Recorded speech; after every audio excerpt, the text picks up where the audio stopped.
Hello, everyone. Welcome. And to those of you watching online, welcome. Welcome to TikTok Takes the Office. I'm Jennifer Slack, the director of the Institute for Policy, Ethics, and Culture. We bring you this event in collaboration with the Michigan Tech Office of Diversity, Equity, and Inclusion, the Portage Lake District Library, and a State of Michigan Humanities Grant. And I'd like to also thank the amazing team who has put all of this together: Aaron, Laura, Michael, Jennifer, Chris, and Steve. So tonight is part of our series, Work in Transition. Our goal for this series is to shine a bright light on some of the major shifts in work that we're living through, because we are witnessing enormous changes in the world of work, even if we don't know exactly where we're going or where we're going to end up. So that's what this series is about, exploring those changes. This past Tuesday, we heard from anthropologist James Sussman, who took us through the long history of how work has changed. So this coming Tuesday, March 21st, technology management specialist Matt Bean will tell us how artificial intelligence impacts the future of work. And the following Tuesday, March 28th, Indigenous scholar, writer, and artist Leanne Simpson will challenge us to think about what kind of world we want to work toward building. Those events will be virtual, but today we're excited to be live, and ironically, live in bringing you into the virtual world of social media, because social media is both a new form of work and a vehicle for talking about work. Our special celebrity guests tonight will be interviewed by two members of our Michigan Tech community. So first is Susanna Peters. And Susanna is Associate Teaching Professor in Social Science and University Ombudsperson. Susanna is a lawyer herself, like one of our guests. Of the many relevant positions that Susanna has held over the years, she was litigation associate at a Los Angeles law firm that specialized in labor law. She teaches a variety of courses in law here at Michigan Tech. And second, we have Sonia Goltz. And Sonia is MICUS endowed faculty member and fellow and professor in the College of Business. Sonia's most relevant areas of expertise are organizational behavior and organizational change. In addition to an exceptional research record, Sonia has served the university in profound ways to counter discrimination and promote justice. So thank you very much, Susanna and Sonia, for being here tonight. So now to the main stage, right? Our first guest is the eminent workers' rights attorney, author, and California firefighter, Ryan Stygar. He's the CEO of Centurion Trial Attorneys and manages a team of trial lawyers representing victims of wage theft, sexual harassment, discrimination, and unsafe work conditions. Ryan has handled high-profile cases against some of the most powerful companies in the US. One of his goals is to contribute to lasting improvements in working conditions for employees.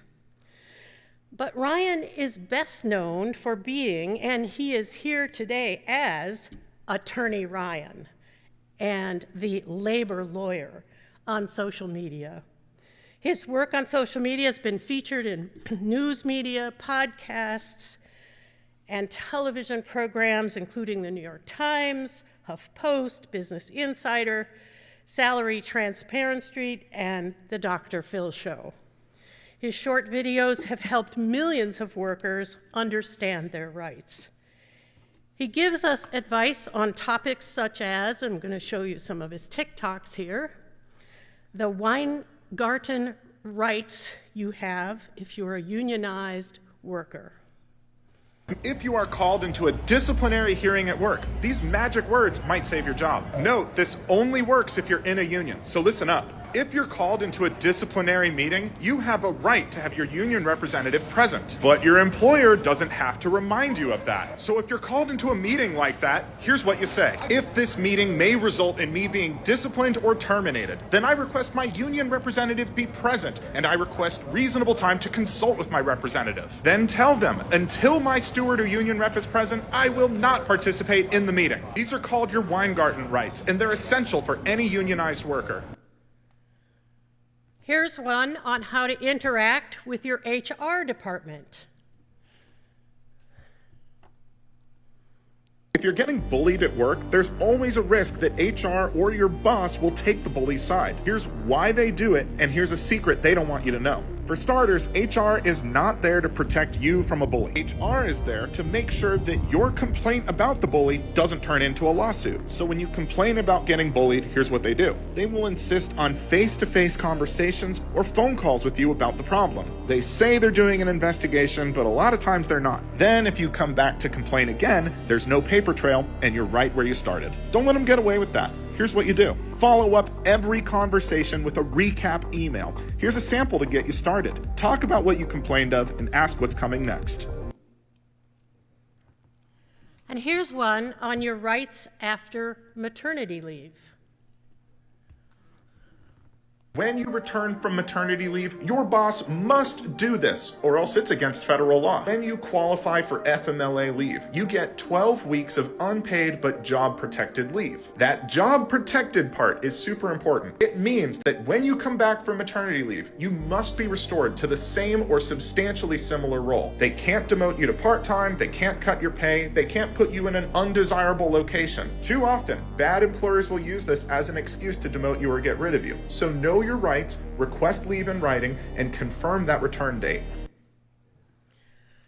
And here's one that is apparently a very popular one about your rights to your tips.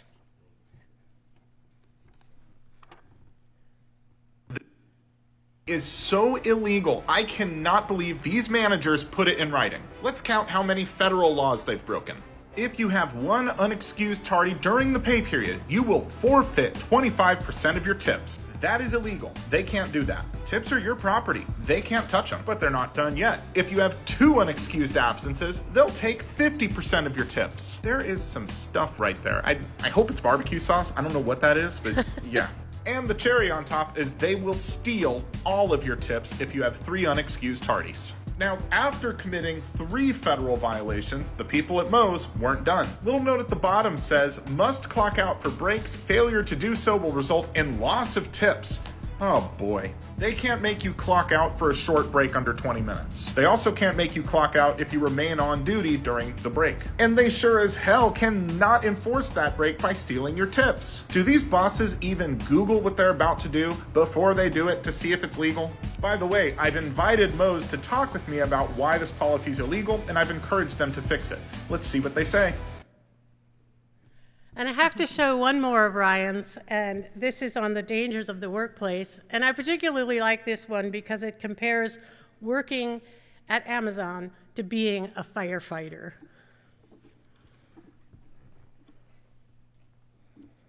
Before I was an employment attorney, I was a firefighter. And here's a fact that you are not going to believe, but I have proof. It is statistically safer to be a firefighter in a fire than it is to be an Amazon warehouse worker in a warehouse. When we look at the number of injuries per 100 workers, it is statistically safer to do this than it is to do this. Amazon warehouse workers get hurt at twice the rate of other warehouse workers. For every 100 workers, 6.8 experience a serious injury. A serious injury means they were hurt so bad they couldn't continue working. Meanwhile, 5.5 firefighters experience a serious injury for every 100 firefighters. I'm not saying this is safe because Obviously it's not, but something is seriously wrong where this is more dangerous than that. To be clear, safety is not a competition, because obviously that's dangerous, but this is a controlled environment. We can fix this. You've seen the numbers, so tell me what you think. How can working in a warehouse be more dangerous than firefighting? Give me your theories in the comments. So we're really happy to have with us live Ryan Stygar.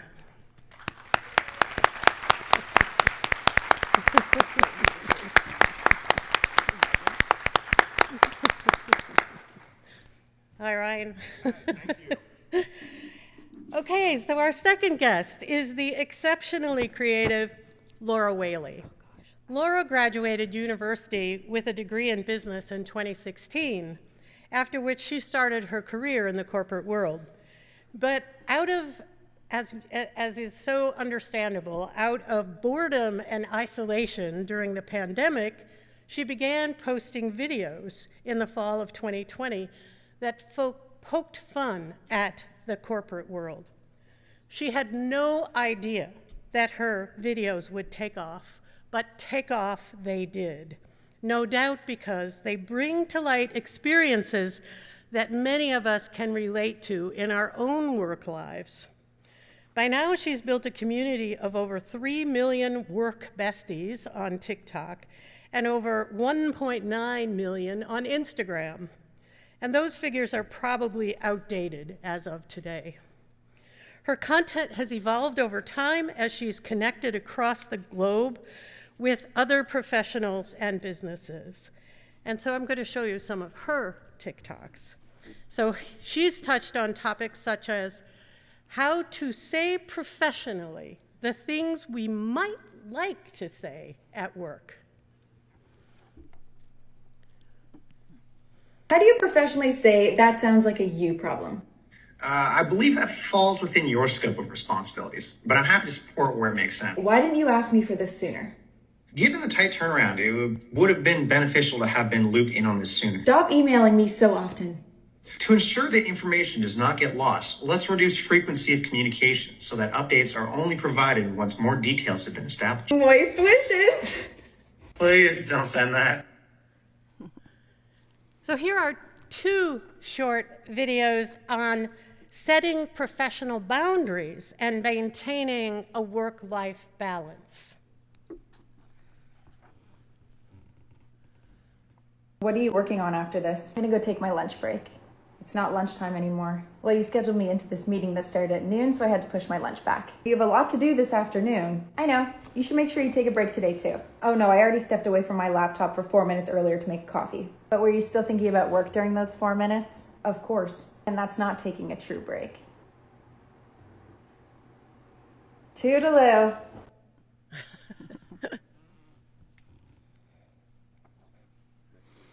I don't.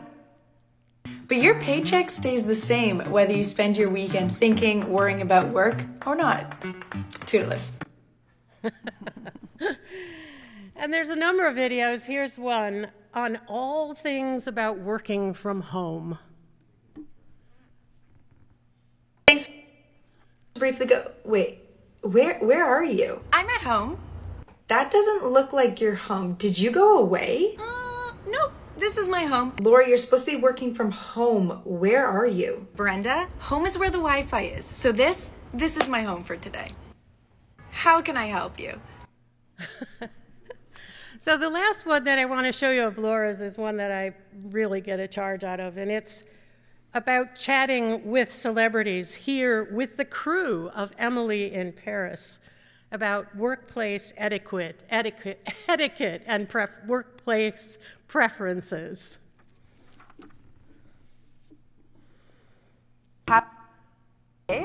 Or a job with more flexibility and paid days off.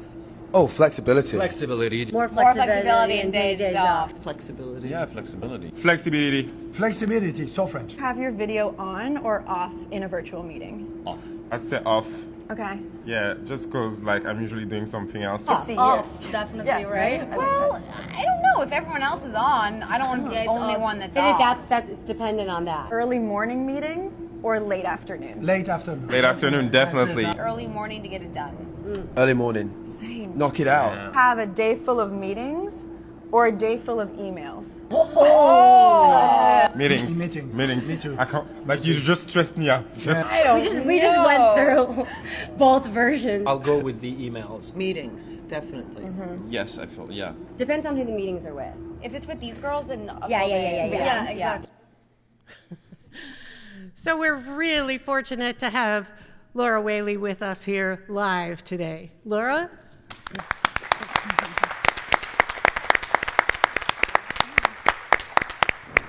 I'll turn this over to you. Okay, well, I get to ask the first question, which is, go for it. I'll start with you, Laura. Yeah. Early morning or late afternoons? Oh, early morning. I am like, get everything done in the morning, and my afternoon is like the boring stuff. Okay, well, let me ask you a real question. That's a great question. Can you just talk, really great to have you guys here live. It's wonderful. You actually are beyond a screen.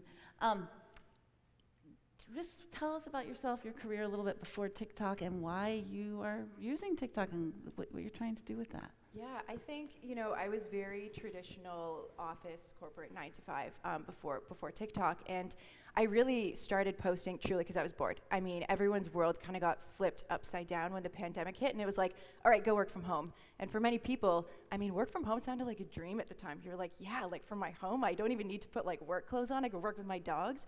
But then over time, you were trying to adjust to this new normal, and honestly, it was really isolating because you're going through all these experiences in your home, and for me, I was alone all day, every day, and I was like, wow, I wonder if anyone else is experiencing this, or I'm just not having a good time.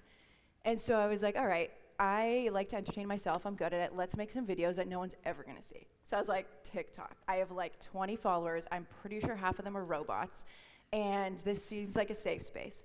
Didn't post any on like my personal socials, Instagram, like nothing like that. And then over time, when I was making these videos about things I was experiencing with working from home, so many people started to join in and say, I thought I was alone in this. Like, I've been going through this too, and I kind of noticed that this community was building off of shared experience through this isolation, and I was like, wow, this could be really something great. Let me run with this and kind of see what I can make of it. And that's really how I got started. No intention at all. I was like half mortified when my coworkers and my mom was like, I saw your video. And I'm like, you did? Like, great, what'd you think? But I was just met with so much incredible support. And really from there, it just kind of blew up, which is amazing. At some point, did you stop your day job? And I did. I did it. I'm very calculated. So basically what I did is I was like, okay, let me learn the business of social media. I find learning businesses, anywhere from a small business to social media to a huge corporation, I just find it fascinating. So I was like, what is the business behind social media? Like, let me really learn about that. And I said, give yourself a year, learn the environment, really focus in on making relationships with brands and people that are ultimately going to pay your bills, and see if it's something you like. See if it's viable. Can you financially support yourself on it? And after a year, I kind of did analysis, and I was like, let's do the thing. Like, let's really give it a good shot, because honestly, the corporate world is always there. I could apply tomorrow to a different job, but this isn't always an opportunity that, comes every day. And so I'm rolling with it, and I'm learning as I go, and it's been such an incredible journey. well, I'll go to you, Ryan, then. What did you do kind of before this, and maybe what got you to say, I'm going to do this on TikTok? Okay, yeah, well, I was a firefighter before I was an attorney. I did that for about 5 years, and then I decided that I wanted more flexibility and more control over my career, because when you're a firefighter, you're tied to a geographic location, you're tied to a schedule, and it's very difficult to commit to things like birthdays, weddings, life events that were important to me. And I realized that there has to be a career out there that can give me the freedom to fight for people and do what I want to do, but still have control over my life. And law was an excellent field for that. Fast forward, graduated law school, and I did not want to work at a law firm. Law firms are very unhealthy environments, generally speaking. I wanted to do my own show. I wanted to do it my way. So I founded Centurion Trial Attorneys right out of law school. Very scary. That's impressive. I didn't have any clients. I didn't have a whole lot of experience. I sure as heck didn't have any money. So I had to figure out, how do I let people know that I am in the business of standing up for workers' rights, and you should call me if you have a problem. And the only free thing I could think of was Instagram. So I started making really long, terrible videos. They're very boring. They were 3 minutes long, and I would explain in detail all of your rights in the workplace. And I'd put it up on Instagram, and I'd sit back. It would get 3 views, a like, and a comment from my mom. You know, good job, honey.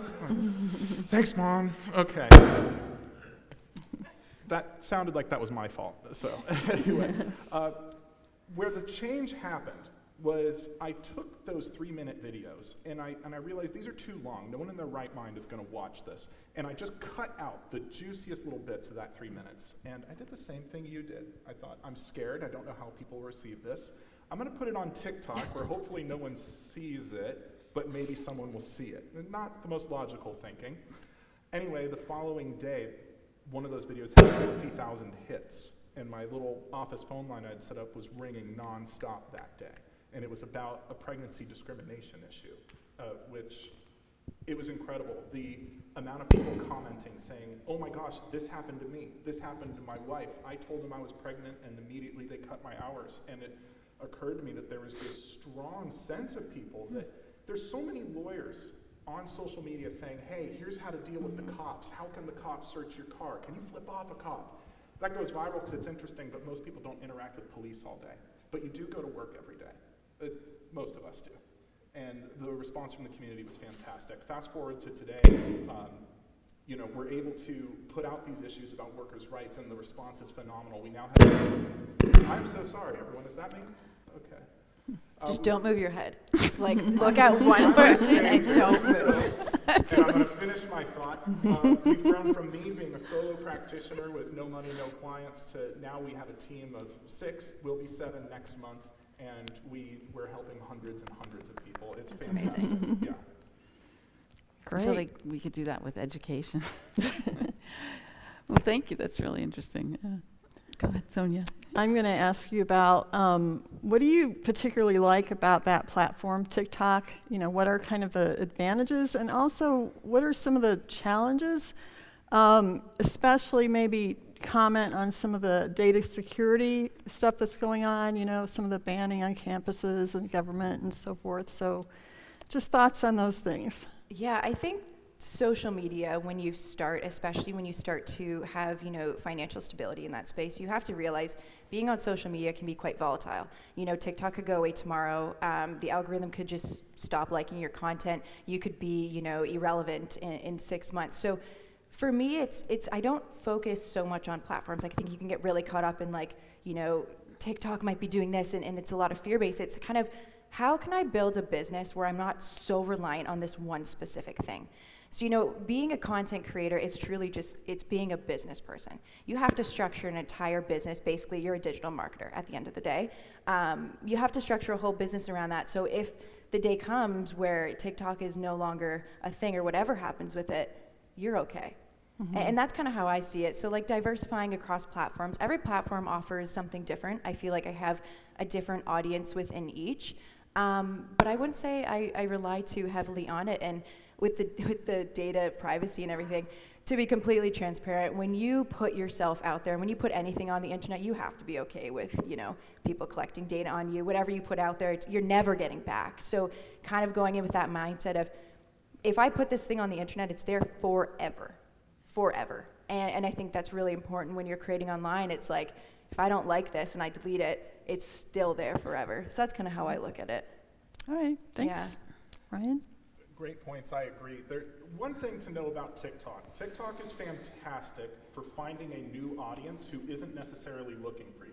When you're on YouTube, you're generally hoping that people will search something and one of your videos will come up. On Instagram, people might do the explore page and you're competing with a bunch of thumbnails. But what's great about TikTok is TikTok says, ready or not, like it or not, here's the new thing that you haven't seen yet. So TikTok is an unrivaled exploration tool for finding new people. Sorry, do I just pull this off my head? Yeah, you can just take that one off. Just take this one off? Yeah. You're good. Okay. Double mic'd, you must be really important. I love that. Do you want me to get that tape? I got it. Okay. Yeah. Okay, what was I talking about? TikTok. It shows you what you don't know you need. Yeah, and that's the great thing. So you need a multifaceted approach to social media. If you put yourself 100% dependent on one platform, you're going to be in trouble. Because while TikTok is the unrivaled champion of finding new audiences, it's not a very stable platform. It is changing, it is evolving, the algorithm is unpredictable. Things that TikTok liked 2 months ago, they don't like anymore. Yeah. And then it seems every 5 minutes we've got a senator threatening to ban it. So the smartest approach you can take is what Laura recommended. I think that if you're really starting from ground zero, starting with TikTok to build an audience, but then grow into Instagram and YouTube and other forms of content, because TikTok may not be around forever, it might, but once you get that, you don't want to be just TikTok famous and stay there. Those TikTok followers, they're very easy come, easy go in my experience. So a diversified approach is essential. Yeah, and for all we know, 6 months from now, there could be the new great social media platform that we don't even know about yet. So you have to be really kind of able to move in the environment and adjust and adapt to kind of whatever's going on. Great, thank you. Well, kind of going on that same note about kind of getting an audience, keeping an audience, who do you think your primary audience is? And I guess, you have emails and things from them. What do they really care about? Why do they love you so much? You want this one? Sure. I really love how you said people love me so much. I did see some hate too, but I didn't want to bring that up. Yeah, the comments are a jungle. You got to stay out of there. Yeah. Value mental health. Yeah. Look, I do get a lot of hate because I'm not shy about expressing opinions. And some people do see workers' rights as fundamentally opposed to capitalism and freedom and the American way. And I understand that's a personal problem. I'm not going to worry about it. But why do people connect with it? Anyone who has a job, who works for a living because you need the income, knows what it feels like to be in this inferior position where your life and livelihood hinges on the whim of a boss who may not be looking out for you.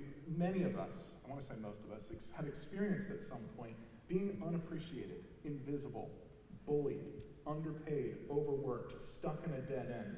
And we have this old school, decades-old mentality that you just have to, that's your lot in life, and you just need to put in your time. And there's not a lot of lawyers out there with legal knowledge explaining what your rights are and what boundaries you can safely enforce at work. And I think that's why people like it, because finally they're saying, hey, no one taught me my rights in school. Finally, I know, when am I entitled to a lunch break? When am I entitled to overtime? Can they really fire me for talking about my wages? Finally, we're getting people some answers about this. Yeah, I love how specific you are in your responses. But I think the hate comes from some of these things around, well, we'll get into that later, maybe. Laura, how about you? Would you say most of your audience is from the U.S.? I'm curious. About 70% is from the U.S. Okay. And I do have a lot of people from the former British colonies, a lot of Australians, a lot of Canadians, actually. Okay. South Africans, and then a not insignificant amount in Asia.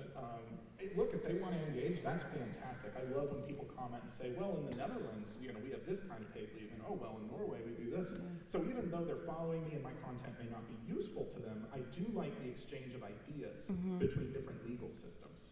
Interesting. Yeah, I'm about I'd say 30% from the US and then a strong representation from Canada, UK, Australia. I feel like my content is a bit more global just because yours is about, US law. And so I have people from all different ages from all around the world, which is so amazing to me because someone across the world in a completely different age than me can be like, oh my gosh, I go through that too. And I'm like, that's so cool to know that there's so many shared experiences that we have at work that we just don't really talk about a lot because I think at least growing up for me, it was like, don't talk about work.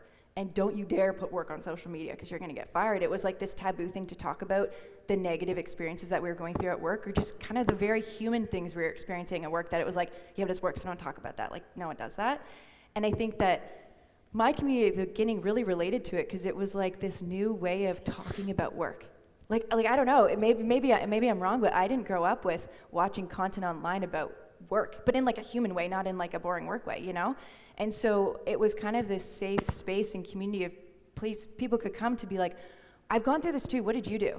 And my favorite thing ever with my content is like, sure, I love my videos, they make me laugh, but when people come into the comments and they start to build these communities and relationships with each other to be like, hey, you experienced this too? Like, how'd you navigate that? And then they kind of take the conversations privately. And I think that's really cool because, you know, I am so fortunate that I have an amazing father who's been such, you know, a pivotal person for me or mentor for me in the business world. But there's a lot of times where people don't have that, where they can't just go to someone and be like, all right, I got this, you know, contract and I don't really know about these few things, and like, what would you do in this scenario? Or this thing happened at work for me today, and is that normal?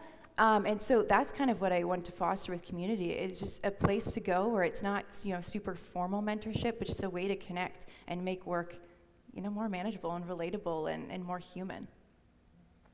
If I can add something, what I like most about your content is you bring a little bit of humor into it and you bring a little lightheartedness into it. Some of these problems that can feel so scary in the moment, it's nice to have a break and watch one of your videos and go, you know what, that is kind of silly, isn't it? Yeah. And because I can see that it's silly, I can have a more positive relationship with what's happening. Yeah.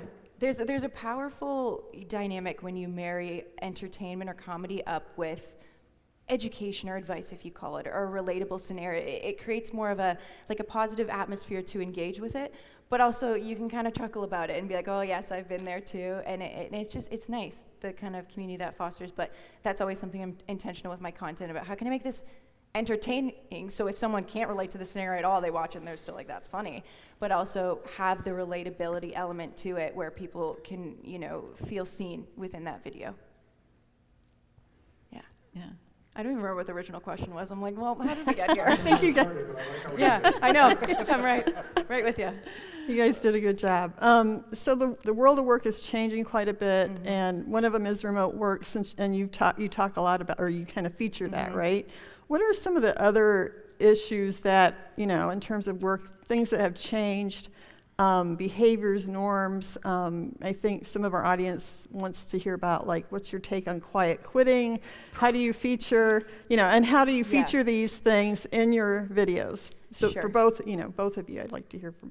Yeah, so I'll touch on the quiet quitting first. I personally am not a fan of that term because you're not quitting anything. Basically, what I have interpreted from the discussion is you're going back to your job description. I think over time, it's kind of expected that if you're not doing your job description plus A, B, C, D, E, then you're not doing your job. And quiet quitting is kind of coming back to, what am I paid to do? And do I need to go above and beyond? And it's really just doing your job without, you know, busting yourself to like do amazing, you know, things that are burning yourself out. It's like, what am I hired to do? And let's just get back to that. But there's no quitting. It's just coming back to what you were hired to do. It's kind of how I see it. So I think that term is negative because you're quitting and it's like, oh gosh, what a negative thing. This person's quitting. They're lazy. It's like, no, they're doing their job, and you do a good job of your job, but it doesn't mean you need to do a ton more job and everyone else's job around you as well. It's just back to the basics is how I see it. Absolutely, and if I can add on that, this quiet quitting debate, this is what I was on Dr. Phil to talk about, and it was a very interesting debate because it was me versus another CEO. So it was two CEOs with very different ideas of how to run our organizations. I think mine was the right way, but that's okay. You know, so definition of quiet quitting, it's really nothing more than doing the job you were hired to do within the parameters you were given to do it. And with the rise of remote work and, you know, people being able to work at all times, we've seen a stripping away of the boundaries at work. And we see a lot of businesses who realize that, hey, I can use a little bit of social pressure, maybe a little bit of guilt to make someone go above and beyond for me. We see these in job descriptions all the time. Other duties as assigned, looking for rock stars, people who don't do just the minimum for a minimum wage job, people who don't do just the minimum. And so they put in this idea that if you're not doing extra, you're not doing enough. Yeah. And so what I like about the quiet quitting movement, even though it's a misnomer, is enough is enough. It's enough to do the job you were paid to do. And if someone really wants more from you, we need to normalize the idea that employers should pay for the labor they demand. You wouldn't go into a store, grab 3 onions, and say, well, I'm only going to pay for 1 because I like grocery stores that go above and beyond for me. That's absurd. And your labor, I mean, onions and labor aren't the same thing. It's a rough analogy, but you see where I'm going with this. Yeah. All of us are in business. Even if you work for an employer, you're selling something. You're selling your effort, your expertise, your irreplaceable hours, and you should be fairly compensated for those. The first question, back to remote work. I think that remote work is here to stay. And I think we'll see over time it's going to kind of have a hybrid model. But I think it's important to note that remote work doesn't work for everyone. And over the past couple years, remote work has been introduced, and it's been amazing for some people. And it hasn't been amazing for other people. Some people enjoy going to the office every day, and I'm really curious to see kind of as things evolve, how that's really navigated. And I think, especially as students starting into a career, now knowing what I know about working remote and knowing where I was at when I started my career, I'd probably choose to be in the office full time, if I'm being completely honest with you, strictly because the amount that you learn through ways that you don't even realize you're learning, whether that's just someone stopping by your desk or just overhearing a water cooler chat or just the soft skills of engaging in meetings face-to-face that builds, I think that is incredibly important within a career. And I think that, even in my content, I do a lot with, working remote is what's demonstrated a lot, and that's what works really well for me. But it's not the end game, I would say. And it's important to understand how you effectively work, what you want to get out of a job, and then what environment is going to work best for you. Working remote is great. Working remote is isolating. It is very hard to build relationships with coworkers, and maybe that's not a priority for you, and that's fine, when you're remote and isolated. And even as an introvert myself, I go through moments of like, oh wow, I have not talked to anyone in person for days. And like, maybe I should do that, and I need to be more intentional about being social in my personal time, because we get a lot of our social connection from work historically, when we're in the office, and we take that for granted. And it's just being, more intentional with your time and really sitting down and being like, as glamorous as working remote can seem, what is best for me? And I'm excited to see kind of how that gets navigated throughout the next couple of years. Yeah, absolutely. Working remote work, I see it more as a tool than a destination. I made a mistake when I started my firm. I wanted to be fully remote 100% of the time. Mm-hmm. I wanted to give people the freedom that traditional law firms don't offer. But what I found is exactly what you hit on. There's so much collaboration required in litigation that it is honestly impossible to be 100% remote 100% of the time. So we're really more 80% remote. We do have a hybrid schedule where some days we'll come into the boardroom for big meetings. We'll all get together. We do have a physical office. It's usually just me by myself, but occasionally we'll bring in the whole team to work. So it's been nice because when we introduced the hybrid nature, I noticed that we had fewer miscommunications. One issue we had being 100% remote was with so much happening over Zoom and over email, a lot of times we had some misinterpretation of people's intentions or a miscommunication of what someone expected from you. And I don't know what the secret sauce is, but we noticed a drastic decrease of miscommunication when we introduced the hybrid work schedule. Mm-hmm. Mm-hmm. I think at the end of the day, people just really want flexibility and autonomy over their schedule, and having the option to go into the office when you want to go into the office and having the option to work remote when it works best for you. I think that's kind of a place that companies need to get to, and you can't be super one way or the other. Otherwise, you're going to lose out on an amazing workforce that structure just doesn't work for them. Yeah. Great, thank you. Those are such good points, especially with students that are starting jobs and they don't know the people that are around them, so they need that moment to actually have those interactions. It kind of brings me to this question. I know, Laura, with a lot of your videos, you talk about boundary setting. Yeah. And I guess, we talked a little about quiet quitting, but I don't know if you've noticed, as markets have changed in our kind of environment of do we have a solid labor market, or are we going into a recession? Are the concerns that people have changing? Are people going to be more, and maybe this is a question for you too, like, I'll do whatever you say, boss, and maybe we're losing power as workers or as employees. Are you seeing? I don't think we're losing power. I think if anything, what this pandemic has showed us is, how do I want to work?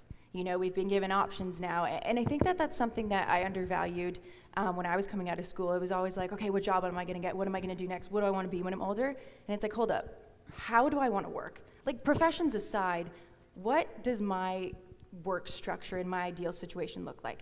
How many hours a day am I putting in? Am I going to an office? How close am I with my colleagues? What kind of environment, what kind of culture do I want to work for? And then looking at, okay, I know my needs and kind of what my ideal situation is.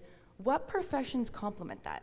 We're kind of like the reverse. It's like, what do you want to be? And then you get in there and you're like, whoa, this environment isn't really what I thought it was going to be, but this job is what I thought it was going to be.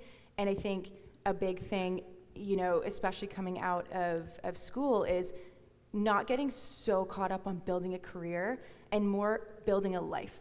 And career is a huge component of that. And I think that, you know, there needs to be a bit more of a focus on that. And I'm totally going off of course of your question, and I will get back to that. I like to ramble. It's fun. The scenic route. I know we're going to get there. What I'm seeing, at least in my community, is the pandemic has given us that space to figure out, like, how do I want to work? And what am I not going to accept anymore with an employee? And what kind of boundaries do I want to set moving forward? And what I've seen actually is a lot of people, even though we're you know, in a potentially tricky time in the labor market, people are leaving when they're like, this job isn't serving me anymore. This job is removing so much of my quality of life that, yeah, I might have a difficult time finding a new job, but I'm okay with that, because for the first time in a long time, I'm going to put myself first and realize that I'm going to start living my life. The job, yes, I will figure that piece out too, but now it's about me and more of a life versus career and life, and you're just, you know, so entwined together that you just accept anything that comes your way. I'm seeing a lot of, you know, people getting really empowered and making moves for them, and not so much the markets and having, you know, that dictate their decisions. But that's what I'm seeing in my community. Yeah, I actually had a bit of an emotional response towards the end there. I'd like to add a personal story, if that's okay. The prompt is worker power increasing or decreasing? So we're going to remember that. The most powerless I ever felt in my entire life was as a probationary firefighter at CAL FIRE. For those who don't know, when you're a full-time firefighter, your first year, you're at will, and you can be fired for anything, and the other firefighters go out of their way to make your life suck. And they do it to test your mettle and make sure you really have what it takes to be a tough fireman. And I remember I felt terrible, because my entire life, since I was 3 years old, all I ever wanted to be was a firefighter. All I ever wanted to be was a firefighter. Just curious, does anyone see what's wrong with that statement right there? I was 100% involved. My identity was just this job. I didn't have an identity of who Ryan Stygar was. All I cared about was being a firefighter on that big truck. And I was so afraid at work, because I knew these guys were bullying me intentionally as a probie to test me, but I was so scared, what if they fire me? I know that they're doing this to test me, but what if Cap wasn't kidding? What if that prank was a real threat? What if I lose this job? Then who am I, and how do I pay rent? It was a very scary time in my life. And I realized as my career progressed that being a firefighter means nothing. It means nothing if you don't have a life outside of that career. So what I realized, and what I encourage people to do, is you need to start with the life you want. You need to reverse engineer your career. We get so caught up, especially in college. I think college was when the firebug really got me. Especially in college, we get so focused. I want to be an engineer. I want to build new health equipment. I want to do this. I want to do that. But you need to stop and say, what does my life look like? And then you need to build from there. Because I thought I wanted to be a firefighter. It's not what I wanted. What I really like doing, truly, is I don't like bullies, and I like standing up for people. So in a weird way, in fire, I didn't like seeing people in pain, and I wanted to be the guy to get to help them out. And I wanted adventure, and I wanted variety. And believe it or not, I get plenty of that in law. But what law has done is, I am a lawyer by profession, but I'm not a lawyer. I'm Ryan Stygar. And I have my own set of values and my own life that I control now.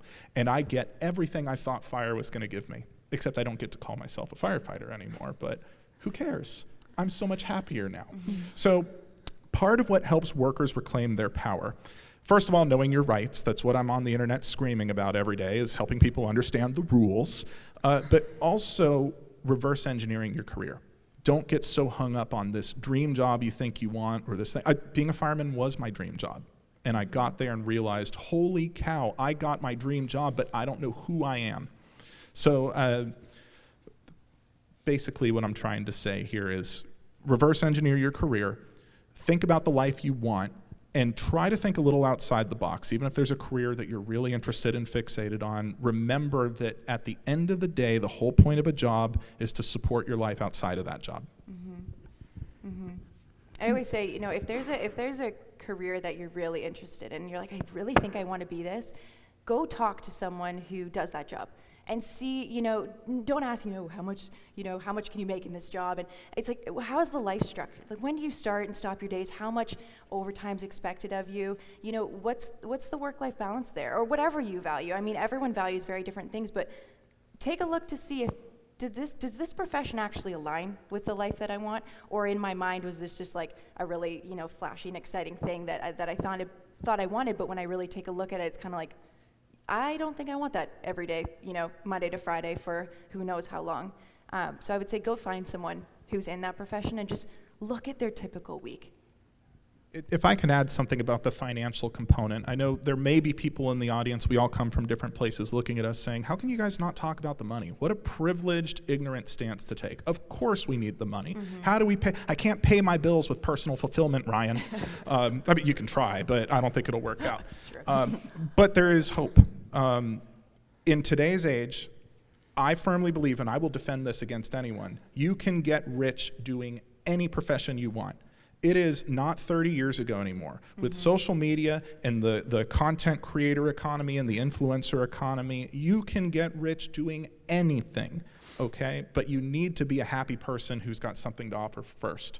A great example is there's a guy I follow who I'm absolutely obsessed with. He does behind the scenes at McDonald's. He's a line cook at McDonald's, and he shows, hey, here's how your filet of fish is made. The guy gets brand deals. I don't know what he's pulling in. Unfortunately, he can't quit McDonald's because then what's he going to do with his content? But I'm telling you, that guy is doing fine. I love his stuff, by the way. I'm blanking on the username, but it's fantastic. So anyway, I just want to offer people that glimmer of hope that McDonald's there's could a way. fire him. Couldn't they? McDonald's could fire him. It's great PR for them. He never shows his face, and he's got a fictitious. It's not his name. I'm trying to remember what it was, but. He must do it in a very respectful way. He's got like a little GoPro or like chest camera thing. Maybe the manager's in on it. I mean, I don't know exactly Maybe he is what they're their doing. marketing team, and we all just think. Maybe it's Ronald McDonald. Could be. Could be. Yeah. So you guys are optimistic. People kind of take the power. You kind of have to. It's the only way you can be.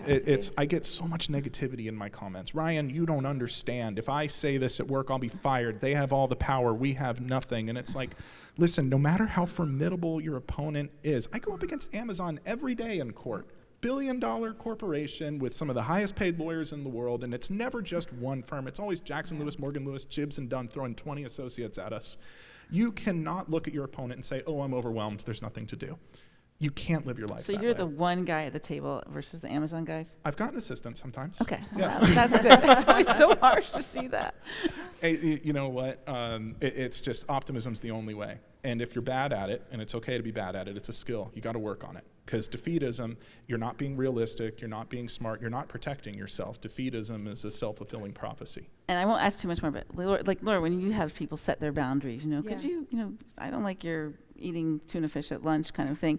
I worry that if students said that, they'd get fired, Well, I would never recommend telling someone not to eat tuna fish at lunch. But it smells so terrible. I think that boundaries are an important thing to set, of course. And I think that it's important to set with your employer to understand if they're going to respect and support that boundary when it's put in place. And of course, you have to be realistic about your boundaries. You're not going to come in and they'll be like, oh, it's a 5-day work week. And you're like, no, 4 days for me only, thank you. That's my boundary. Like, you have to be realistic with your boundaries and understand that boundaries are the rule, but there will be exceptions. For me, a 40-hour work week is my boundary. But 1 week, I understand work might be really busy and I need to spend a little bit more time. Great. That following week, I'm going to take those hours back, and when things are, so it you have to understand that it ebbs and flows, but having those boundaries in place is so important for your personal life. And I have seen it so many times where people they just don't have boundaries, and they want to, but they've just accepted a career without boundaries. And the biggest thing that I think sticks out to me with boundaries is they start to create this idea of your whole life is now dictated by your career. Your job now owns you. And I'm not talking just from 9 to 5, it's around the clock. And then you start to lose that sense of identity. It's like so much of who you are is just tied up in this job because it's all you know. It's all you spend doing. It's, dinner talk with your table or with your family at dinner, even though they listen, but they probably really don't care that much. It starts to encroach on, your weekend time. You're checking emails, you're going on your phone. It's the first thing you do when you wake up. And then one day the job is gone, and then what? Like, who are you? And that's the biggest thing that, I would tell people. It's like you really got to separate your identity and your worth from your job. And I look at this for myself. It's like, I am not creative because I'm a TikToker. TikTok goes away tomorrow. I'm still creative. Like, all the skills that you bring to your job are so independent of the job you do. And it's really dangerous when we start to identify ourselves and our self-worth so much with that job, because the job's going away one day if we like it or not, and people then only aren't going through this job loss and financial, what am I going to do? They're also going through like, oh my God, who am I? Which is so much more challenging to navigate.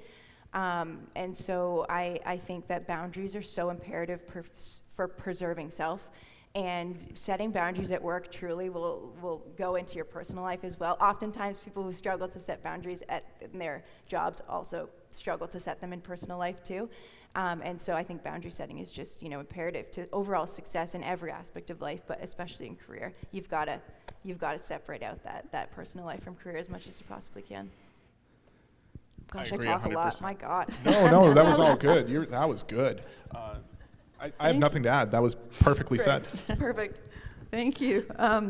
So I think pretty soon we're going to go to audience questions, but I want to give you guys each a chance to ask a question of the other.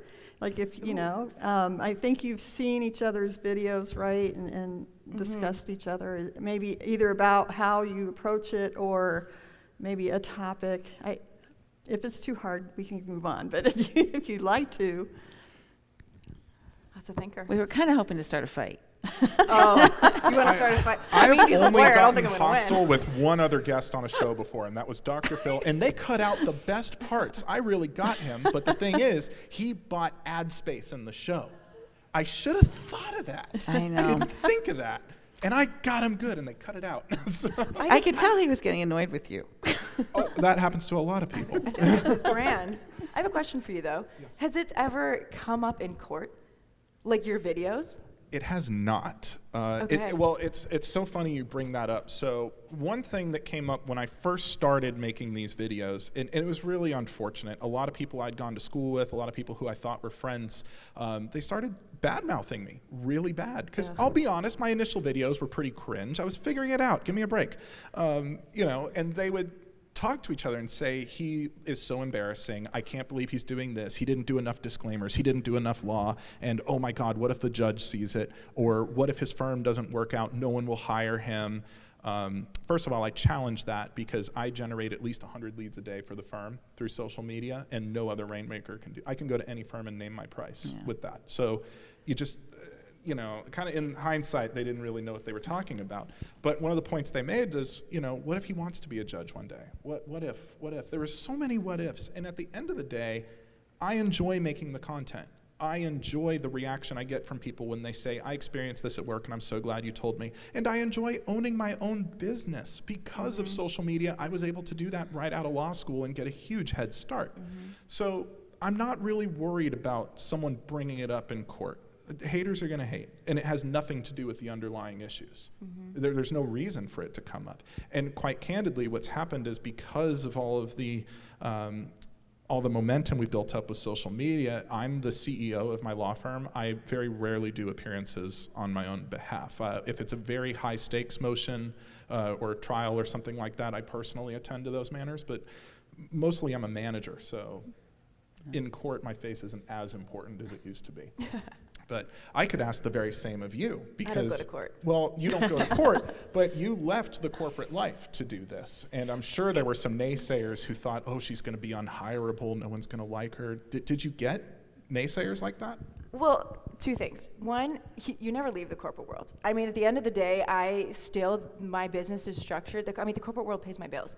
Like, I am just in it in a different capacity. I think it's important to note. And then I always, I look at my videos and I'm like, if an employer, I know it's going to happen one day. I'm going to be in an interview and they're going to bring up the videos. And anyone who wouldn't hire me based on that, I wouldn't want to work for anyways. And so for me, it's kind of like a blessing in disguise, because it just eliminates a lot of cultures that I wouldn't fit in with. I've always been a little bit, different way of thinking, and I like to be, add comedy to things and entertainment, and I'll touch on things that are more taboo to touch on, and if that's not going to fly within the culture of a business, then I'm not going to succeed there anyway. So I'm doing, both of us a service by not being there, but who knows? I always think about that. I'm like in an interview and they just like pull out their phone and they're like, is this you? And I'm like wearing 5 wigs and I'm like, yeah, that's me.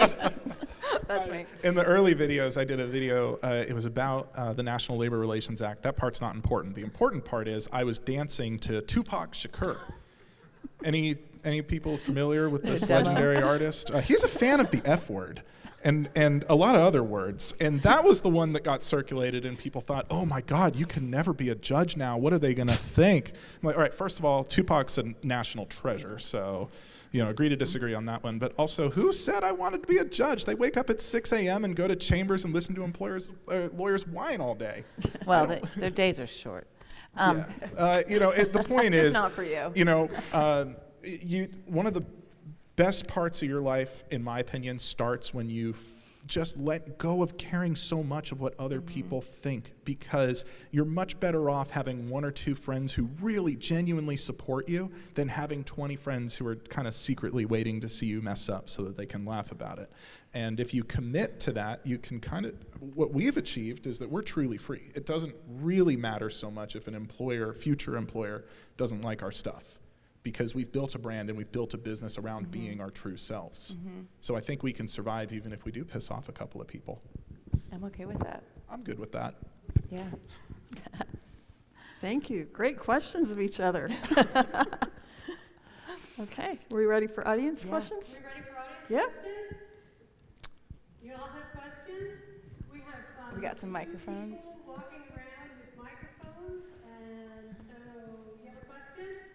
Hi, I follow you on Instagram and I've been doing that for a while. And I was just telling my boyfriend about you guys before we came here.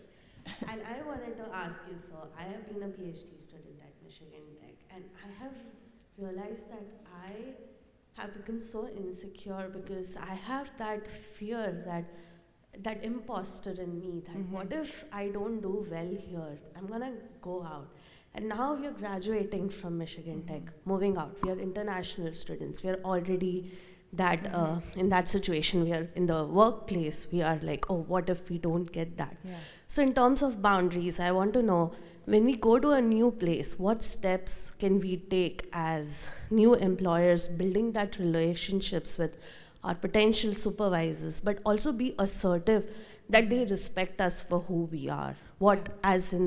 As somebody who has that imposter, or somebody who's been scared, fearful, what steps could I take in my new environment to be assertive, to be respectful towards me?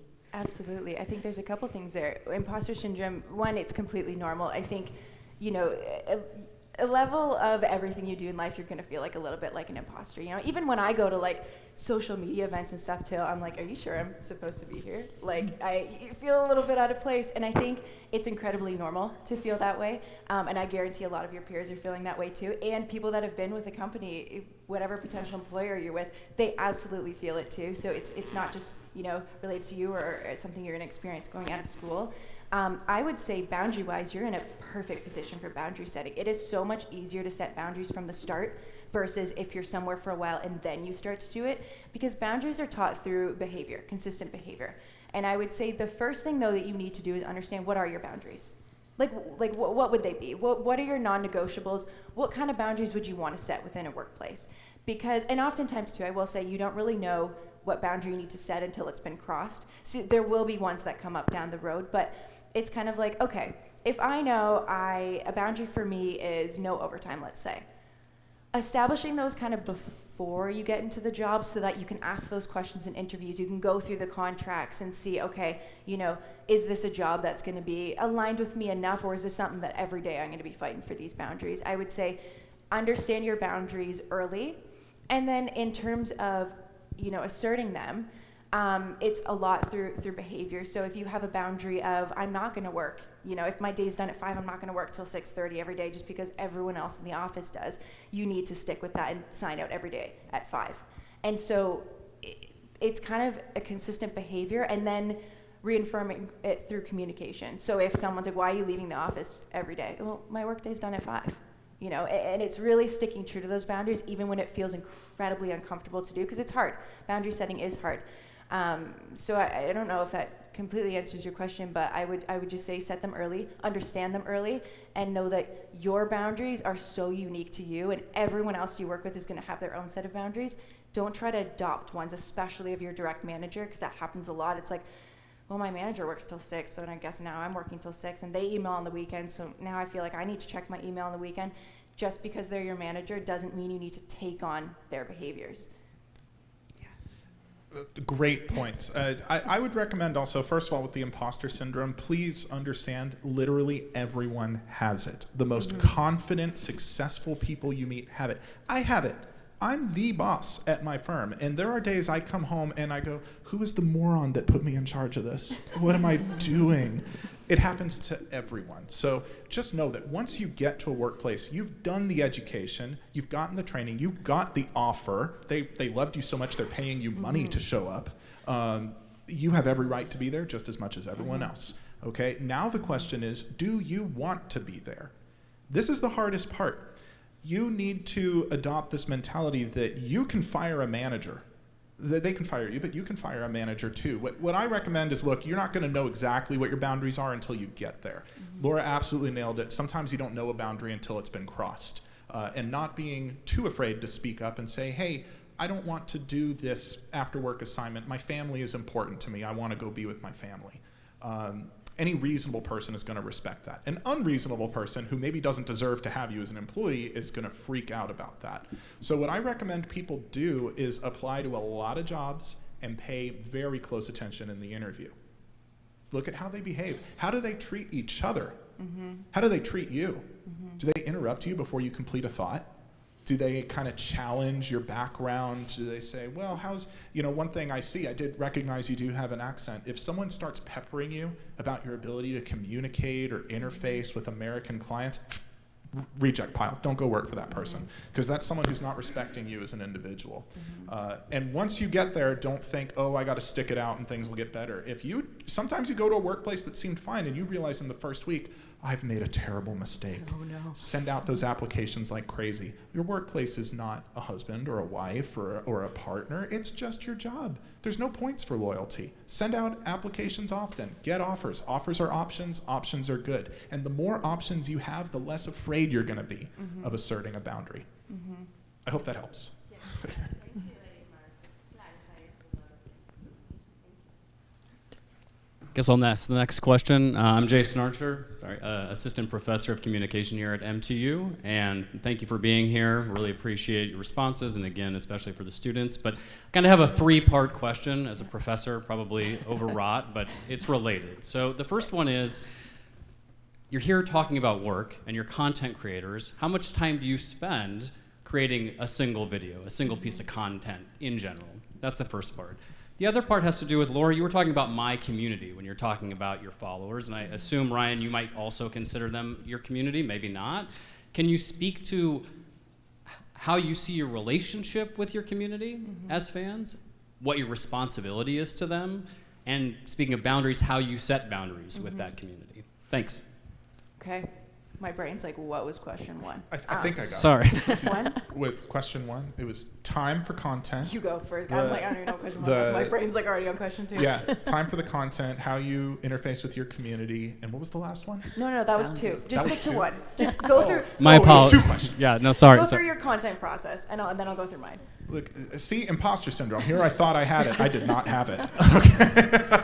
All right, for the content, typically not a lot of time for me. I am very much a lawyer and a manager first. I'm not really a content creator. I'm a workers' rights advocate, and I've got this neat little tool that I use when I have free time. we're getting so much success. I'm starting to invest more in it, and we bought some equipment. I hired a guy, and we're going to start doing some long form stuff and see how it does. But not a lot of time.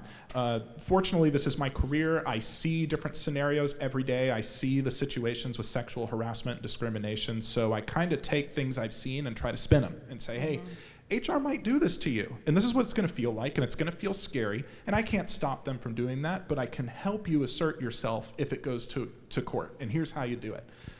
In terms of the community, what's my obligation to them? It's tough because my comments are generally a mix of some people saying, hey, this happened to me, and talking with each other.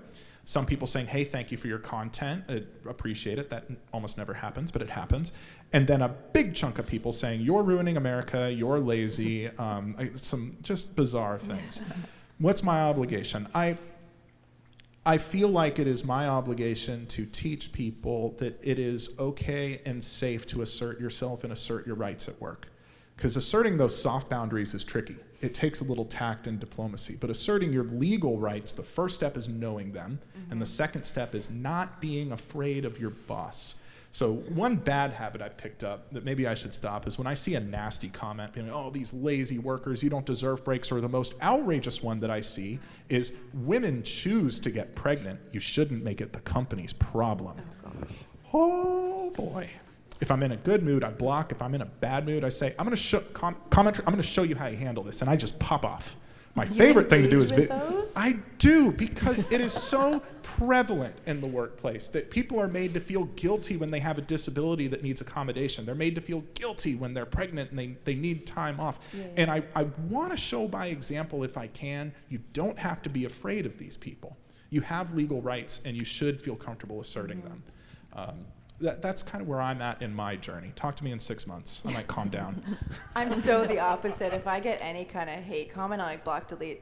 You're not in this. I don't want you in my space. Like, my social media is very much my space. If you say something I don't like, you're gone. I have the right to remove people whenever I'd like to.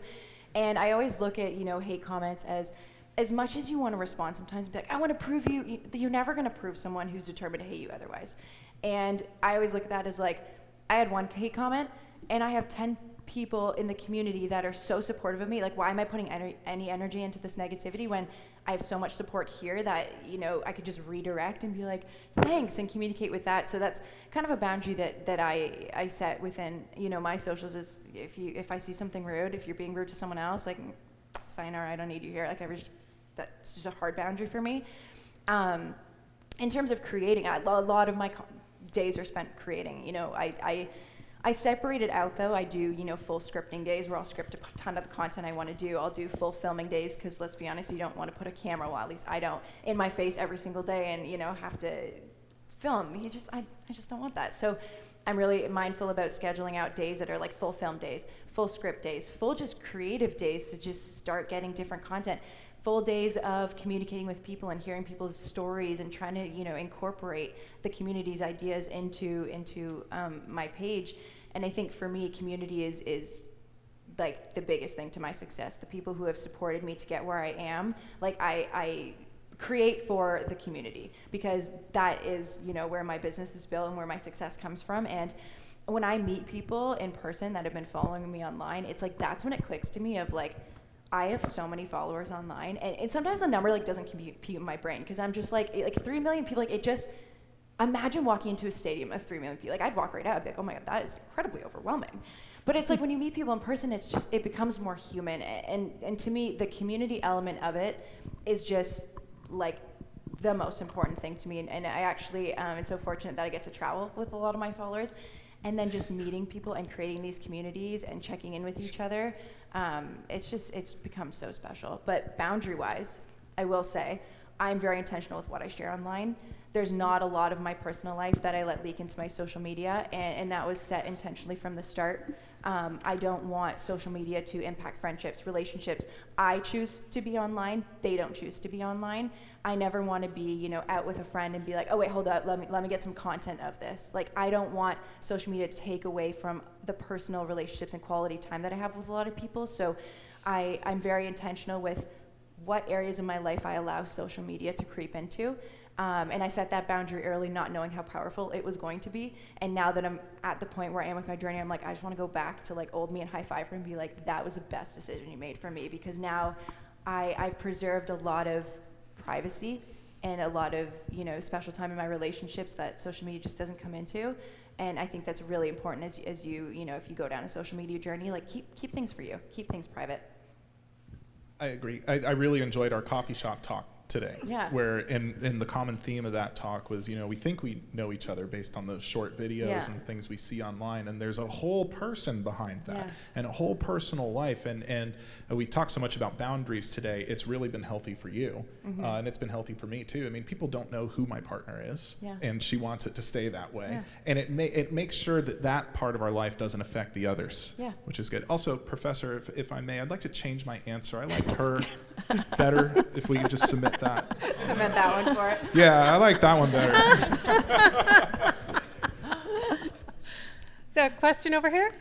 Hi, my name is Katrina. I'm actually the library director in town. And one thing that I've noticed moving up here and with a new crew and kind of being from the top looking down at my peers is that I have the joys of directing and supervising a range of people and ages and experiences and backgrounds, and I've definitely been struggling with the different communication styles with being in that type of workforce. Do you have any, and I know that's something that you explore in your TikToks, having a variety of caricatures. Do you have any observations on kind of the current communication trends that you're seeing in the workforce? And any advice for bridging those divides, especially between supervisors and their workers? I think when you're people managing, it's really important to understand your employees' needs and communication styles, because you could have someone on your team who phone calls is all they want to do, and if they have something they want to pick up the phone. But you could have someone else who's strictly emails, someone who's just really blunt in their communication, and that's just how they are. And I think I always appreciate when I am working, for someone or someone's working for me, to start off with, what's your preferred communication style? How is your most effective way that you work? Because we're all incredibly different, and I think that there is definitely, common themes you can see with a group of people, but you want to really, individualize the experience and ask people, be like, hey, if I need to get a hold of you, contact you, what do you prefer? And kind of taking note of that and realizing, you have a team of humans that all have incredibly different needs, and then sharing yours as well. Okay, this is my preferred style, and this is, in these scenarios how I'd like to communicate. And then if someone's not kind of respecting that, then you kind of reinforce the boundary there. But I think it's hard because there's no one size fits all to something like that. It's really just understanding your people, taking the time to ask them, what do you prefer? And creating that dialogue early also builds trust and safety, that if there ever is a communication style that's just not working, you're more likely to address it later because you feel comfortable because it's already been addressed, instead of just accepting how things are and then being like, oh my gosh, I can't change this. That's just what she does, even though I hate when she calls me out of the blue, 50 times a day, and it's just not how I work. So I lead with the human element of what works best for you, kind of taking a note of that, and then have check-ins and be like, is there anything we can do differently? How's this all for you? But yeah, I would say early on, just asking. Great points. I manage a pretty small but very diverse team. 2 of my employees are much, much older than I am, and then I have a few that are much, much younger, and I got a couple in between. Having a conversation in the beginning, hey, tell me what your communication style is. It might work in some organizations. I find it doesn't really work because a lot of people don't know what their communication style is. They have an idea of what they like, what they don't like, what makes them feel threatened, what makes them feel seen. But not many people have the awareness to say, oh, this is my style. So I just try to pay close attention in the beginning, because I have 2 very different employees. I have one where if I need to critique her work product and give her stuff, she does not like the compliment sandwich. Have you heard this style before? Say, hey, everyone loves you at the office, you got a great smile, your emails suck, and we're so glad you're here. She finds it pandering and offensive. She doesn't like it. She feels that everything that came before and after was insincere. And she's been, Ryan, just be straight with me. Okay, I got you. I got another employee who's the opposite. And what's funny, because she's probably one of my top people, she's very sensitive to criticism from me. So I have to make sure I'm being very careful and being like, okay, look, here's what you did well. Here's what needs some improvement. And then I like to get some buy-in from her, like, you know, what can we do next time to make this a little better? So it's, you know, communication styles as a manager. It's going to be individual, because we're all individuals. Pay attention to the things you do that make someone appear hurt or withdrawn. If someone walks away having said nothing after you've given a command, there's a chance they might have been hurt. So pay attention to what's going on. The other thing, and this is what managers really need to do in my experience as a manager, you're not a dictator. You're a manager of an organization, but you don't lose credibility by being wrong. And you don't lose credibility by making a mistake or apologizing. I apologize to employees sometimes. I've had employees where maybe I came down a little bit hard on them, and I reflected and came back and say, hey, you know what? When we were reviewing that motion you were doing, I think I came down a little hard on you. I want you to know I think you're an excellent attorney. This is great work product, and you know, I really enjoy having you on the team. People, in my experience, respect humility.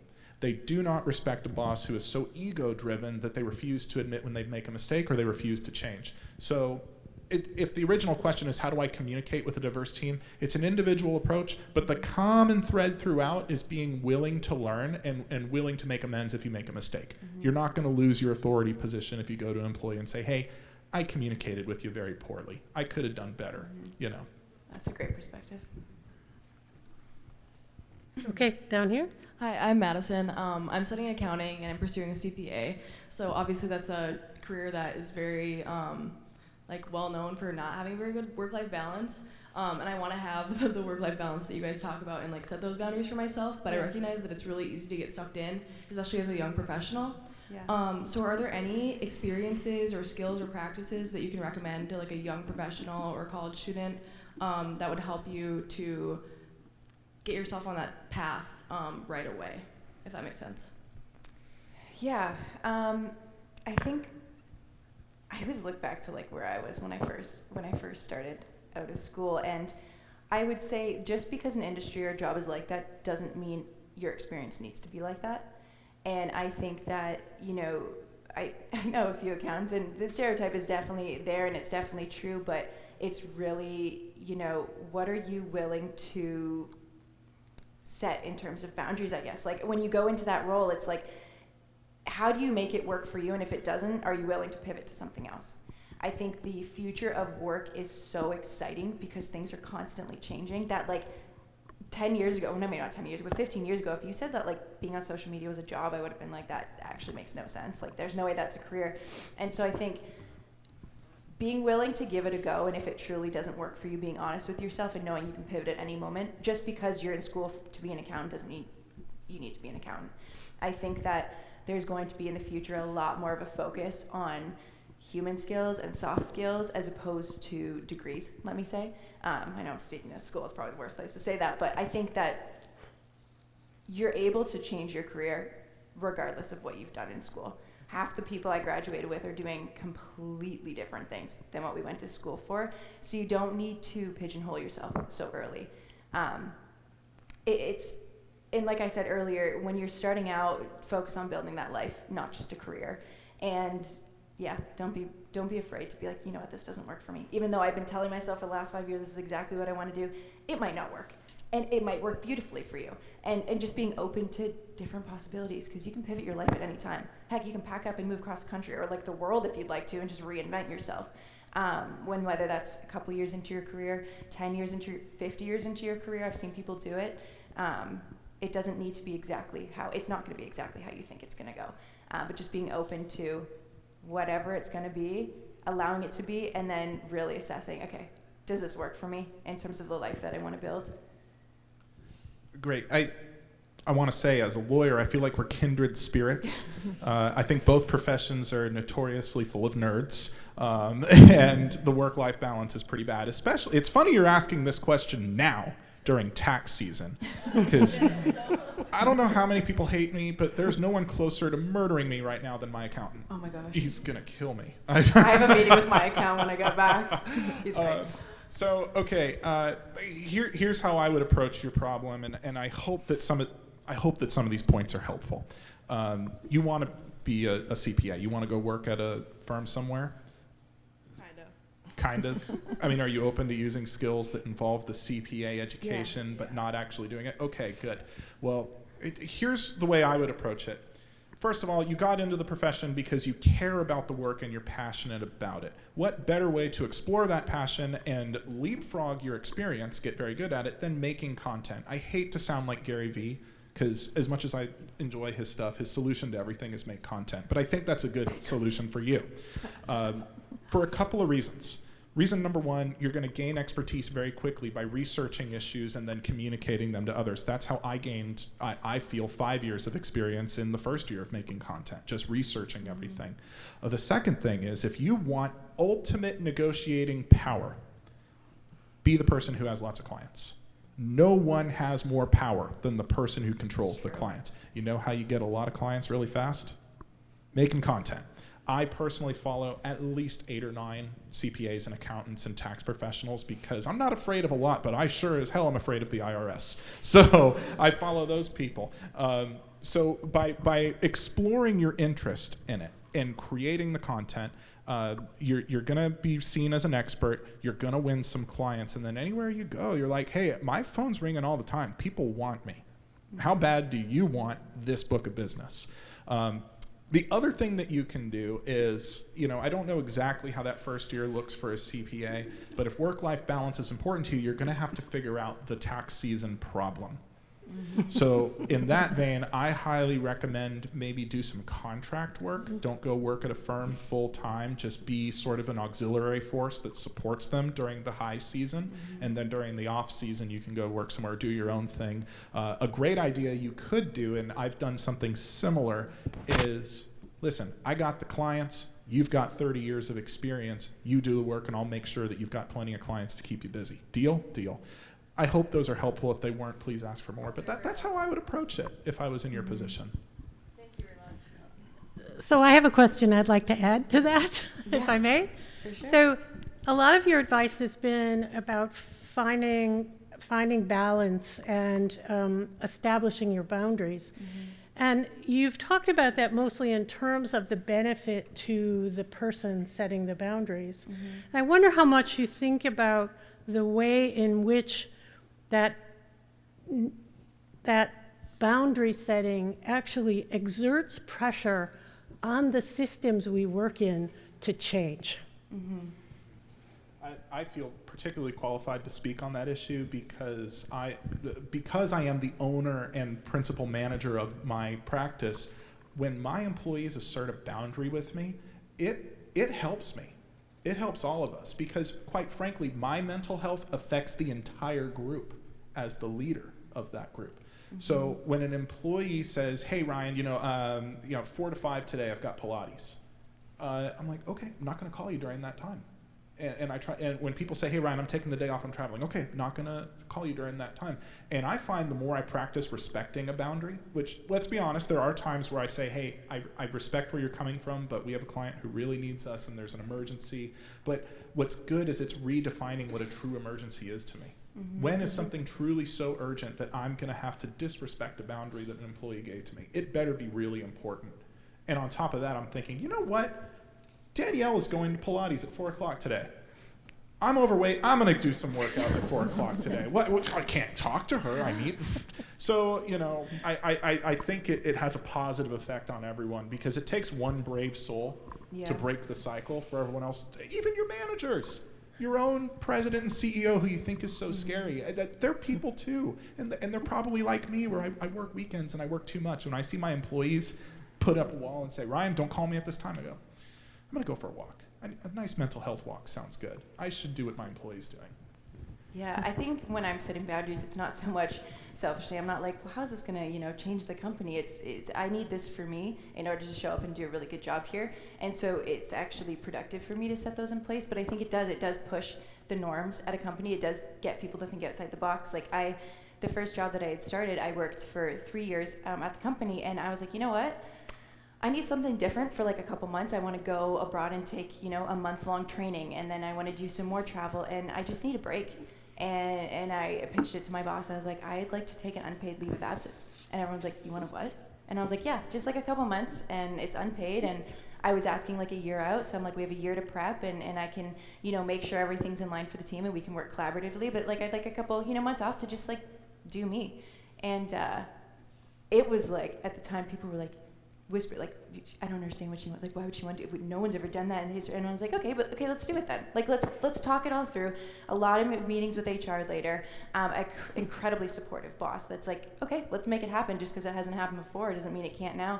And I remember after I took that leave, there were other people that started to take leaves because it was then an option, and it was never an issue for the company. It was just, it's never been done. So it was kind of like what on earth is happening? And so when we're setting boundaries, or we're just doing things that are different, if it doesn't really like negatively impact a company, it kind of pushes them to rethink what work looks like and what we can kind of put in place as a benefit almost, or like an attractability for a company to be like, we have these options if you want them, kind of thing.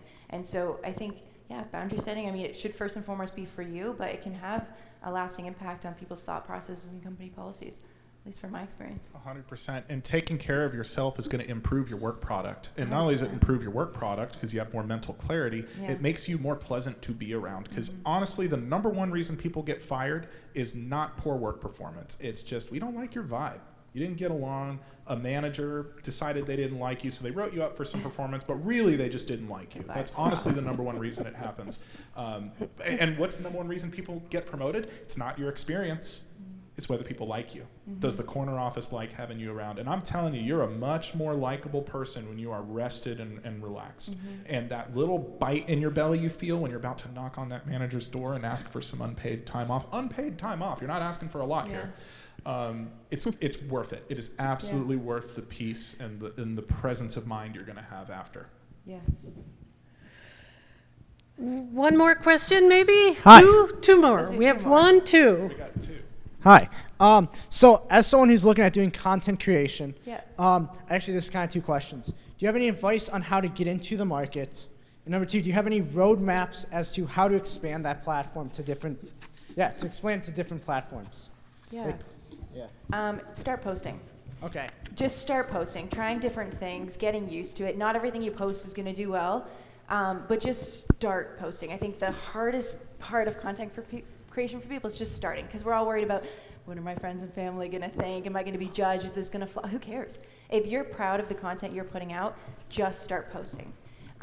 That's truly the best way to get started, and come up with a consistency that works for you. I know online, and I hear a lot of people talking, I post 5 times a day, and I'm like, that's great if you can do that, but just find what's sustainable for you long term, because you really do need to be consistent, but consistency looks very different for every creator. And I would say try your hand at different platforms. So just because a video didn't do well on one doesn't mean it won't do well on others. So really start to cross-post as much as you can. Learn from your favorite creators. So when you're watching a video of your favorite creators, start to I'd study them. I'd go through videos and I'd be like, I love this. Why do I love this? Is it the way they edit? Is it the way they speak? Is it the background? Is it the content? And I would start to kind of pull out things that I'm like, that to me makes a good piece of content. Now how can I take those ideas and integrate them into mine? So really learning from your people you follow online, and then just getting started. It's the hardest part. That's fantastic advice. I wanted to ask, what topic do you want to cover in your content? I'm not sure at the moment, actually. It's probably going to be something with gaming or robotics. Cool. Gaming or robotics? It could probably be both. What's your favorite game? What do you play? Depends on how I'm feeling. Dead Cells currently. That sounds awesome. I don't know what it is, but it sounds awesome. Okay, I would do it tonight. Are you going to play Dead Cells tonight? I don't know. Do you got homework tomorrow? Listen, man, I really liked what she said. She said start creating, and she's absolutely right. The first thing you need to do is let go of this idea that you need to be like, Mr. Beast right on day one. Yeah. That's impossible. That's like a kid who likes basketball being like, I want to be like Michael Jordan. It's like, all right, that takes 20 years, okay? just start bouncing the ball around and don't get discouraged when you don't make it, because I guarantee Michael Jordan didn't make his first shot either. He probably wasn't that fast, wasn't that big when he started either. My first videos are super embarrassing. And I'm not above cringe. I post cringy stuff all the time. Go watch them later. So what I recommend is make sure it's something you're genuinely interested in, and if it's gaming, that's awesome, because you've just opened up Discord and lives and all kinds of cool stuff where you just play the game and comment on it. Do it tonight. Why not? Start a live, screen record the game, and just comment, hey guys, I'm playing Dead Cells?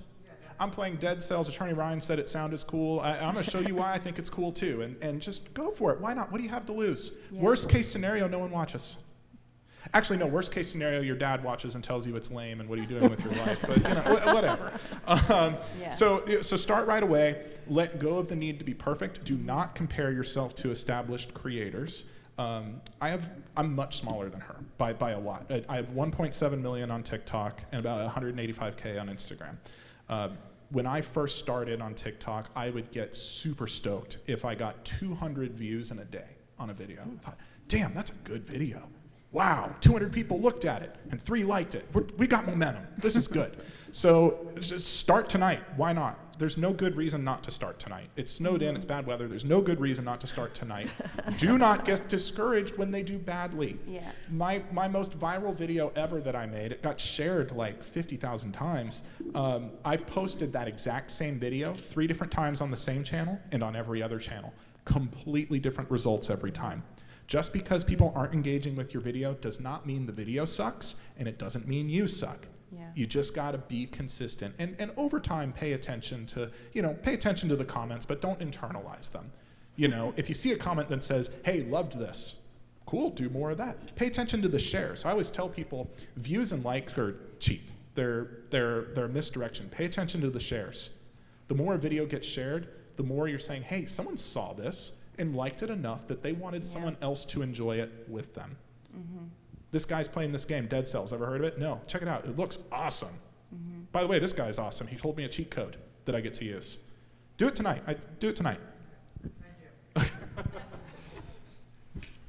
Okay, so I don't know if this is going to open a can of worms, I hope it does. Okay. I think that everything that you're saying is working really well, and the sectors of work that are closer to changing are like the knowledge economy and creator economy and influencer economy, kind of academia, maybe, I don't know. But I'm wondering how this translates to the understaffed sectors of our economy and what we have come to call like essential workers, which I think are also understaffed. And really, the parameters of that kind of work are so rigid, but maybe I'm just stuck, in thinking that way. I'm thinking of healthcare. I'm thinking of manufacturing, where it really is a very structural environment, and there's not a lot of change going on. Are you talking from the perspective of content creation, how it integrates with that? I mean, a little bit, because I do follow people who are in these sectors, who are doing content creation, but I'm talking more about the boundary setting and the mindset changing of like hierarchical work structures. Absolutely. I think it's hard. You can probably speak more to like the legal change within those industries, because they're incredibly understaffed. Most of them are underpaid. The conditions aren't necessarily great. And I think from more of a selfish boundary setting, understanding what the day in a life of a nurse, a teacher looks like, and then being like, is that really what I want to do? Because I know people that have gone into the sector, and it's an amazing thing to be a nurse, and it's like you burn out so fast because your treatment, your pay, and everything. The sector hasn't kept up with the change that it needs to, and unfortunately, I don't think it's going to be something that changes super fast. So it's kind of protecting yourself of like, I want to do this thing, and I have all these skills to give, but maybe this career choice isn't really great for me, and understanding that early, and how can you pivot to protect yourself at the end of the day so that you're not sacrificing your own mental health for an industry that you can't set boundaries as much in, because there's just not the wiggle room for it, which I know my answer doesn't really help with the understaffing problem, but it's so complex that it's kind of, I always look at it of, I have to look out for me first, and if this doesn't work for me, where else could my skills apply? And like I know a ton of people specifically in nursing that they've done it for a while and they're kind of like, I thought I would do it forever, but now understanding what the day in a life looks like, I'm looking at completely different career fields because I need to choose me and protect myself. And it's exciting when people pivot, but yeah, it's a big issue that you can probably speak to more from a legal perspective versus boundaries. I'm going to try to keep this short, but you've opened up two very interesting cans of worms. Thank you for delivering on that promise. The first one is content creation in a more rigid role, something like I imagine being a nurse or a police officer or a firefighter where that social media exposure might be frowned upon. There is no shortage of healthcare workers who are big-time content creators. One of my friends is. Yeah, same with fire. I remember it's changed a lot. Back when I was a firefighter, which is increasingly a long time ago, I wasn't allowed to have my phone on me. If I tried to take a picture, I would immediately get reprimanded. They were so hyper about no social media, none. And to this day, I'm so angry because I had a very rich, very long career, and I've got maybe 40 pictures to show for it. And none of them are with my favorite captains. It's actually heartbreaking. I wish that I'd just been like, you know what, screw you. What are you going to do? I'm unionized now. I made it through my year of probation. Make it through that probationary year before you do this. Be smart. But I made it through probation. It's going to take you 5 years to get rid of me, so I'm just going to do what I want, you know. So step one, even in those rigid careers, you can make content. Just be smart. I've had people come to me for, hoping they could sue for wrongful termination because they've been terminated over their content. Understand that most of the time the First Amendment is not going to protect you. You should not film pornography at work. Just to be clear, you shouldn't do that. Happens a lot. And you shouldn't badmouth your organization. You can talk about common pain points in the industry, but don't make it like, hey, this is why Cedars-Sinai is a terrible hospital. Say, hey, these are challenges that nurses experience in the workplace. So you can operate in that environment. Now, what about boundary setting? Because, we had an interesting talk in the green room before coming out here, and it was about firefighting. What if a captain tells you to do something and you do not want to do it? That house is fully on fire. We're not going to save it. It's completely in flames. Why are you asking me to go inside? I'm going to freaking die. There's going to be some careers where saying no feels like you're violating an oath, like you're abandoning the patient, you're abandoning that home. So here's the reality of the situation. I want to be as inspirational as possible, but life is hard and it's not fair. There are going to be some boundaries that you have to compromise on. There's going to be some stuff where it's like, you know what, I can't film content at work. Or do you know what, my captain's going to tell me to do some stuff that I don't want to do, but I have to do it. Now, if it's a life or death situation, absolutely you should say no to going into that life or death situation. And that applies to nurses too. If you're asked to complete an assignment where you know it's going to be extremely unsafe or you're critically understaffed, too many nurses don't know their rights. You have a legally protected right to decline certain assignments. And if they fire you for it, it's wrongful termination. You call me, and then we take care of you. So where was I going with this? Yes. There are some boundaries that you will have to compromise on. That is the reality of life. You're not going to be able to have everything you want, but you can have some of it, and some of it is a big victory.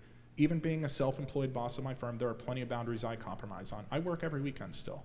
I hope it doesn't stay that way. I don't think it will, but at least for the next couple years, it's going to have to happen. I always say, until your business is big enough to hire people and pay them a living wage, you should just do the work yourself. And I know I can't afford 2 other attorneys right now, so it just falls on me. Anyway, the point is, recognize there's going to be limitations to the boundaries you can set, but be honest with yourself and say, all right, if I make this compromise, that I'm going to work these shifts, or I'm going to do this, do I still want to be here with that compromise? And if you don't, God, just spamming recruiters with resumes is such an under-negotiated skill. You should be spamming resumes all the time, even if you're happy at work, because options are good. Give yourself options. I hope that was helpful. It feels like an old man rant, but I hope that was helpful. Well, you've been an amazingly attentive group. And I want to thank both Laura and Ryan. They're going to come out, and they'll be out in the lobby if you want to have a conversation with them, have your picture taken with them. They'll be out there for a little while. So I want to thank Laura and Ryan and Susanna and Sonia for a really, really interesting evening. Thank you. Thank you for having us. What a loud clap. I like that. It's an assertive clap. And check out our events over the next 2 weeks. More to come. I don't know, but I'm gonna get this mic. Let's go that way for mics, I think. You should have faked a malfunction like I did.